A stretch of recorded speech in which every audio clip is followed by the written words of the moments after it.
Hi hello friends. ஒரு கிராமத்துல 2 சகோதரர்கள் வாழ்ந்துட்டு இருக்காங்க. ஒரு சகோதரர்கள் பணக்காரரா இருக்காங்க, மற்றொரு சகோதரர் மிகவும் ஏழையா இருக்காங்க. அதாவது பணக்கார சகோதரர் வீட்டுல 7 சகோதரரும் 7 சகோதரருடைய மனைவியும் வாழ்ந்துட்டு இருக்காங்க. இவங்க 2 பேருக்குமே திருமணம் ஆயிடுது. பணக்காரர் ஒரு நல்ல பணக்கார பெண்ணா பார்த்து திருமணம் பண்றாரு. அந்த பெண் பாத்தீங்க அப்படின்னா தான் பணக்காரின்ற ஒரு ஆணவம் அந்த பெண்ணுக்கு இருக்கு. ஏழை ஒரு நல்ல பெண்ணா பார்த்து திருமணம் பண்றாரு. அந்த பெண் குடும்பத்துக்கு ஏற்ற பெண்ணாகவும் ரொம்ப பொறுமையாகவும் இருக்காங்க. நல்ல பெண்ணாகவும் அவங்களுக்கு அமைஞ்சிருக்கு. இந்த பணக்காரர் வீட்டுலதான் அந்த 7 சகோதரோட மனைவி வேலை செஞ்சுட்டு இருக்காங்க. பணக்கார சகோதரன் ஏழை சகோதரனுக்கு உதவுனா நினைக்கல, அவன் தான் வீட்டுல வேலை செய்யணும்ன்றத அவன் விருப்பப்பட்டான். பணக்காரன் சகோதரனோட மனைவியும் சரி, ஏழை சகோதரனோட மனைவி நம்ம வீட்டிலேயே வேலை செய்யட்டும் அப்படின்னு நினைச்சிட்டு இருந்தாங்க. பணக்கார சகோதரனோட மனைவி இந்த ஏழை சகோதரனோட மனைவி வேலை வாங்குறதுல ரொம்ப கில்லாடியா இருக்காங்க. நல்ல வேலை வாங்கிக்கிறாங்க. அதுக்கேற்ற ஊதியம் எதுவும் தரது கிடையாது. அதுக்கு பதிலா என்ன பண்றாங்க, அந்த குடோன்ல கோதுமை எல்லாம் கீழே சிந்தி இருக்கும். அந்த கோதுமையை பொறுக்கி எடுத்து ஊதியமா எடுத்துக்கோங்க அப்படின்னு சொல்றாங்க. வாழ்க்கை எப்படியே போயிட்டு இருக்கு. ஏழை சகோதரங்களுக்கு குழந்தை இருக்கு. அந்த குழந்தைகளுக்காக வாழ்க்கையை ஓட்டி ஆகணும்ன்ற ஒரு கட்டாயத்துல அவங்க வேலைக்கு போயிட்டு இருக்காங்க. வேலை விருப்பமே இல்லாம போறாங்க. இப்படியே நாட்கள் கடந்து போயிட்டு இருக்கு. ஏழை சகோதரனுக்கு அவன் மேலே அவன் வெறுப்பு. நம்ம என்ன உழைச்சாலும் அண்ணன் பெருசா ஊதியம் தரமாட்டான், நான் இப்படியே வாழ்நாள் முழுதும் இப்படியே கஷ்டப்படணுமா, நான் ஏதாவது செய்யணும், நம்ம குடும்ப பிழைப்புக்காக ஏதாவது செய்யணும் அப்படின்னு நான் நினைக்கிறேன் அப்படின்றாரு. கண்டிப்பா நீங்க செய்யலாம், கண்டிப்பா உங்களால முடியுங்கன்னு சொல்லிட்டு மனைவி ஊக்குவிக்கிறா. அப்ப என்ன நினைக்கிறாரு, சரி நான் வெளிய இடத்துல போய் வேலை செய்யறேன், இவன் கிட்ட வேலை செஞ்சா நம்ம கடைசி வரைக்குமே இவனுக்காகவே வேலை செய்யற மாதிரியே இருக்கும் அப்படின்னு நினைச்சிட்டு என்ன பண்றாரு, நான் வெளியூருக்கு போறேன்னு சொல்லிட்டு ஒரு வெளியூருக்கு கிளம்புறாரு. ஒரு வேகமா என்ன பண்ணிட்டாரு, ஒரு பேக் மட்டும் எடுத்துக்கிட்டு கிளம்பி போறாரு. ஆனா அவருக்கு எங்க போறது ஏது போறதுன்னு தெரியல. என்ன வேலை செய்யறதுன்னு ஒன்னும் புரியாம இருக்கு. ஏன்னா இவ்வளவு நாள் வரைக்கும் அண்ணா கிட்டே வேலை செஞ்சு பழக்கமாயிடுச்சு. இருந்தும் ஏதோ ஒரு தன்னம்பிக்கையோட முயற்சிட்டு போயிட்டே இருக்கான். இருந்தும் தன்னைத்தானே ஊக்கப்படுத்தி என்ன பண்றான், நடந்து போயிட்டே இருக்கான். இப்படி நடந்து போயிட்டே இருக்கும்போது என்ன நடக்குது பாத்தீங்கன்னா, ஒரு காட்டுக்குள்ள போயிடுறான். அந்த காட்டு பாத்தீங்கன்னா ஒரு அடர்த்தியான காடு, மரம் எல்லாமே சேர்ந்த போல இருக்கு. செடி கொடிகள் எல்லா இடத்துலயும் இருக்கு. ஏதோ காட்டுக்குள்ள போயிடுறான். அவன் திரும்பி போறதுக்கு அவனுக்கு வழி தெரியல. சரின்னு என்ன பண்றான், ரொம்ப பயத்தோட அந்த காட்டுல உட்காந்துட்டு இருக்கான். ஏன்னா ஏதாவது வருமா, நம்மள ஏதாவது செஞ்சிருமா, நமக்கு ஏதாவது நாச்சுன்னா நம்ம மனைவி எப்படி இருக்கான், நம்ம மனைவியும் குழந்தையும் கஷ்டப்படுவாங்கன்னு நினைச்சு ஒரே வருத்தப்படுறான், வேதனைப்படுறான்.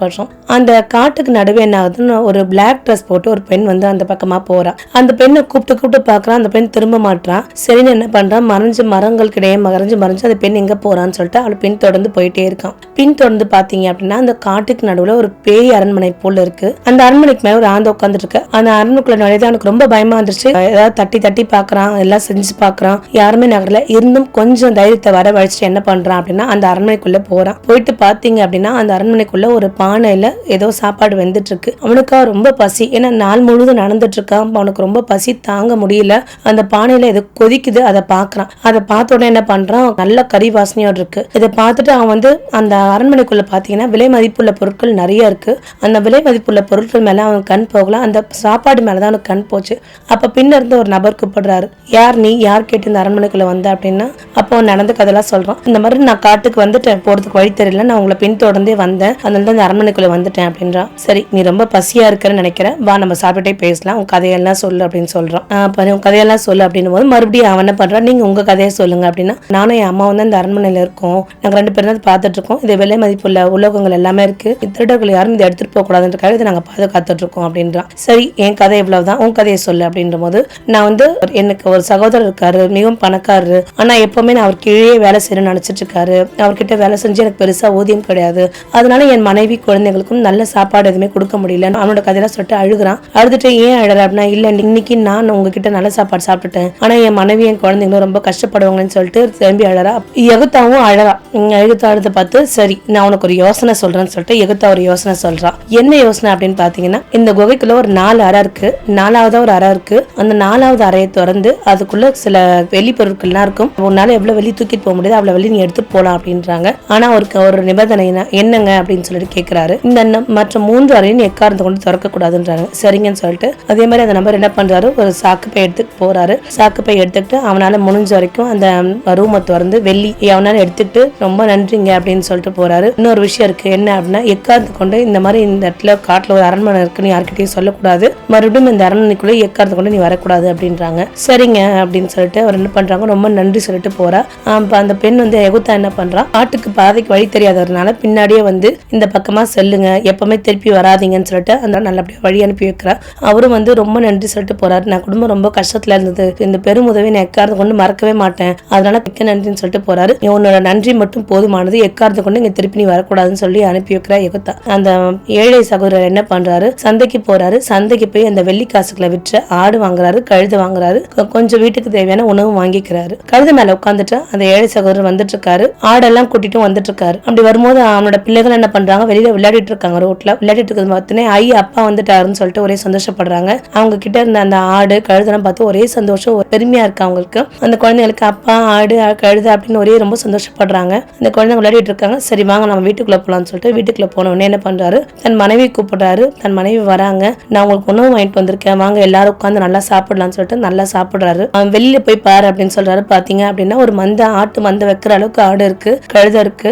என்ன இவ்வளவு பெரியது அப்படின்னு சொல்லிட்டு அங்க நடந்த கதை எல்லாத்தையுமே தன் மனைவிட்ட சொல்றாரு. சரி இப்ப இதை வச்சு நம்ம என்னங்க பண்ண போறோம் அப்படின்னு சொல்றாங்க. ஆட்டு மேல உள்ள தோல் வச்சு கம்பளி தயாரிக்கலாம், பால் நம்ம சீஸ் வெண்ணெய் செஞ்சு விற்கலாம் அப்படின்றாங்க. அப்படியே நடக்கட்டுங்கன்னு சொல்றாங்க. அதே மாதிரி என்ன பண்றாங்க, அயராது உழைக்கிறாங்க. மிச்சம் இருக்க வெள்ளி காசுகளை வீட்டுக்கு ஒரு எல்லாம் நம்ம சரிப்படுத்துவோம் அப்படின்னு சொல்றாரு அவரு. இப்படியே அவங்க அயராது உழைச்சிட்டே இருக்காங்க. அந்த அயராது உழைச்சு என்ன பண்றாங்க, பக்கத்துல உள்ள ஒரு இடமும் வாங்கிக்கிறாங்க. இடம் வாங்கி வயல்ல கோதுமை போட்டிருக்காங்க.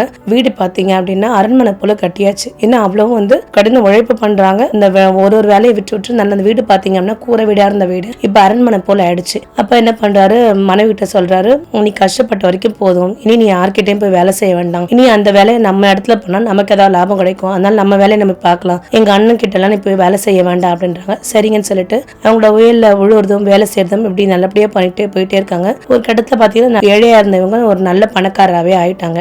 என்ன அப்படின்னா கணவன் மனைவி ரெண்டு பேருமே சரி அந்த கடவுளை கண்டிப்பா கும்பிடுவாங்க, தினமுமே கும்பிடுவாங்க. நமக்கு பணம் காசு இல்லைனாலும் பணம் காசு வந்தோடனே கும்பிடாம போறது அப்படிலாம் இல்லாம எப்பவுமே அவங்க எப்ப எந்த ஒரு செயல் செஞ்சாலும் சரி நல்லபடியா கடவுளை பிரார்த்தனை பண்ணிப்பாங்க. அப்ப என்ன பண்றா, பணக்காரோட சகோதரோட மனைவி சொல்றா, உங்களோட தம்பி மனைவியை காணவே காணோம், இருக்காளா இல்லையா அப்படின்னு சொல்லிட்டு கேக்குறாங்க. யார் எப்படி போனா எனக்கு என்ன, அவன் நல்லா இருந்தா என்ன நல்லா இல்லைன்னா எனக்கு என்ன, அவங்கள பத்தி எனக்கு கவலைப்படணும்னு அவசியம் இல்லைன்னு சொல்றான். இருந்தும் அந்த பணக்கார சகோதரோட மனைவிக்கு ஏழை சகோதரோட மனைவியை பார்க்கணும் போல இருக்கு. என்ன நினைக்கிறா, அப்போ வீட்டுல இருந்த 2 ரொட்டி துண்டை எடுத்துக்கிட்டு சில காய்கறியும் பழமும் எடுத்துட்டு போறா. போயிட்டு அந்த அவளை தேடி போறா. தேடி போகும்போது நிறைய பேர்ட்ட கேக்குறாங்க, எங்க இந்த மாதிரி இங்க இருந்தாங்களே எங்க அந்த வீடு அப்படின்னு கேட்டாங்க. அந்த வீடு எல்லாம் மாறி போய் ரொம்ப நாள் ஆச்சுமா, அது தெரியுது பார் பெரிய அரண்மனை, அதுதான் அவங்க வீடு அப்படின்னு சொல்றாங்க. அதை கேட்ட உடனே இந்த பணக்கார சகோதர மனைவி அதிர்ச்சி ஆகிறா. அதிர்ச்சியாகி அவங்கள பார்க்காம என்ன பண்றா, தன்னோட கணவர் கிட்ட போய் சொல்றா, ஏங்க அவங்களுக்கு ஏதோ ஒரு புதையல் கிடைச்சிருக்கான், புதையல் கிடைச்சால்தான் அவங்க இவ்வளவு பெரிய பணக்கார ஆயிட்டாங்கன்னா என்ன புதையல் ஏதுன்னு கேளுங்க உங்க தம்பி கிட்டன்னு சொல்றா. தன்னோட மனைவி சொல்றதா நிஜமான்னு சொல்லிட்டு போய் பாக்குறான். ஆமா அரண்மனை போல வீடு கட்டியிருக்கானே அப்படின்றான்.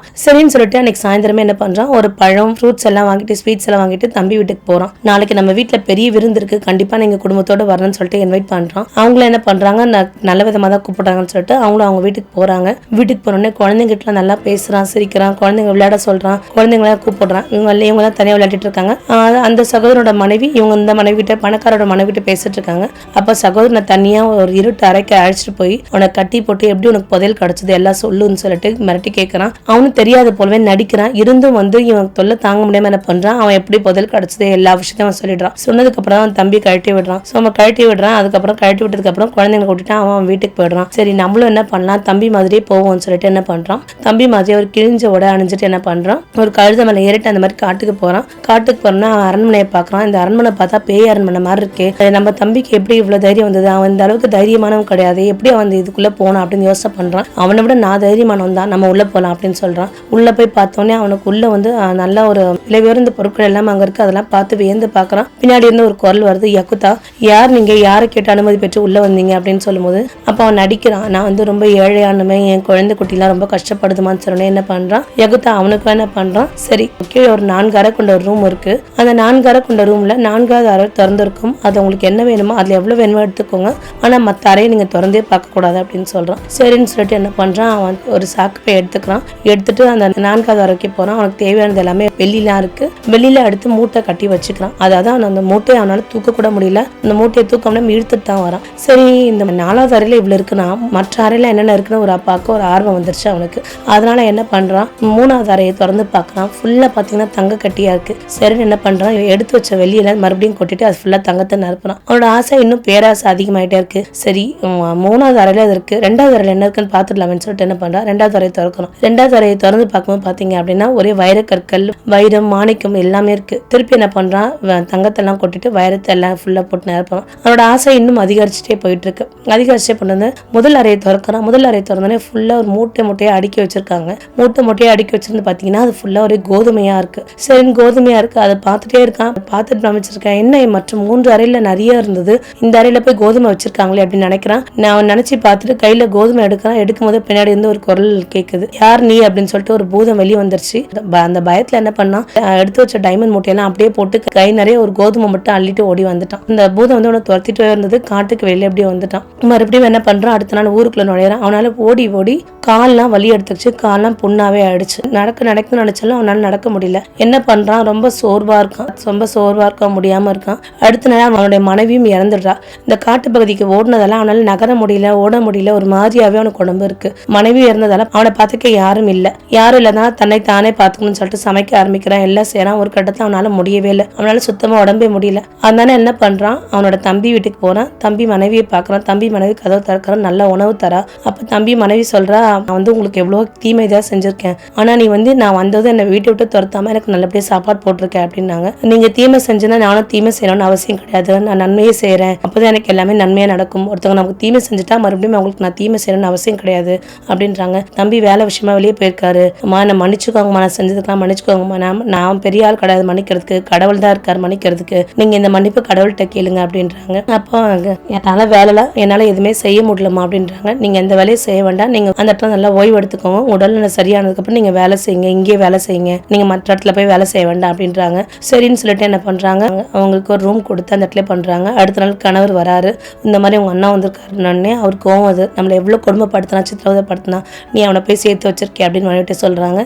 இல்ல, யார் நமக்கு துன்பம் படுத்தினாலும் நம்ம பதிலுக்கு துன்பம் படுத்தணும்னு அவசியம் கிடையாது, நம்ம நன்மையை செஞ்சுட்டு போவோம், அதனால பெருசா எடுத்துக்காதீங்க, நல்லபடியா சேர்த்துக்கோங்க, இனி நமக்கும் நன்மையை பயக்கும். அவரோட உடல்நிலை சரியில்லாம வந்திருக்காரு, நல்லபடியா பாத்துக்கணும், அது நம்மளோட கடமையும் கூட. அவங்க அப்படி இருந்தாங்கன்றதால நம்மளும் அப்படி இருக்கணும்னு அவசியம் கிடையாது அப்படின்றாங்க. அவர் மனைவி நினைச்சு மிக பெருமைப்படுறாரு. இருந்தாலும் நம்ம மனைவி இவ்வளவு கொடுமைப்படுத்திருக்காங்க, ஆனா தன் மனைவி அந்த கொடுமைப்படுத்தலாம் எளிதா மறந்து அவங்களுக்கு நன்மையை செய்யணும்னு நினைக்கிறான்னு சொல்லிட்டு மனைவி நினைச்சு ரொம்ப பெருமைப்படுறா. அப்ப சொல்றா, நம்ம வந்து நம்மளோட பகைமையெல்லாம் மறந்துடணும், மறந்துதான் எந்த ஒரு தீய எண்ணத்தோட நம்ம எந்த ஒரு விஷயமும் செஞ்சா நமக்கு எதுவுமே நன்மையா நடக்காது, நம்ம எல்லாமே நல்ல விஷயத்தோட செஞ்சா கடவுள் நமக்கு எப்பவுமே கூட இருந்து எல்லா விஷயமும் நல்லதாவே நடக்கும் அப்படின்னு தன் மனைவி சொல்றதை கேட்டுட்டு ஒரே சந்தோஷப்படுறாரு. இப்ப அந்த 2 சகோதரமே ஒன்றா சேர்ந்து சந்தோஷமா இருக்காங்க. இந்த கதையில நம்ம தெரிஞ்சுக்க வேண்டிய விஷயம் என்னன்னா, ஒருத்தவங்க நமக்கு கெட்டது செஞ்சுட்டாங்கன்றதால நமக்கு அவங்களுக்கு கெட்டது செய்யணும்னு அவசியமே கிடையாது. அது கடவுள் கெட்டதா இருந்தா அந்த கடவுள் வந்து அவங்களுக்கு கெட்டதை செய்வாரு, அது நம்ம நல்லதே செஞ்சுட்டு போகும், நமக்கு நல்லதே நடக்கும் அப்படின்ற ஒரு நம்பிக்கையோட நம்ம வாழ்க்கையை நம்ம பயணிக்கலாம். மீண்டும் ஒரு நல்ல வீடியோவில் சந்திக்கிறேன். நன்றி, வணக்கம்.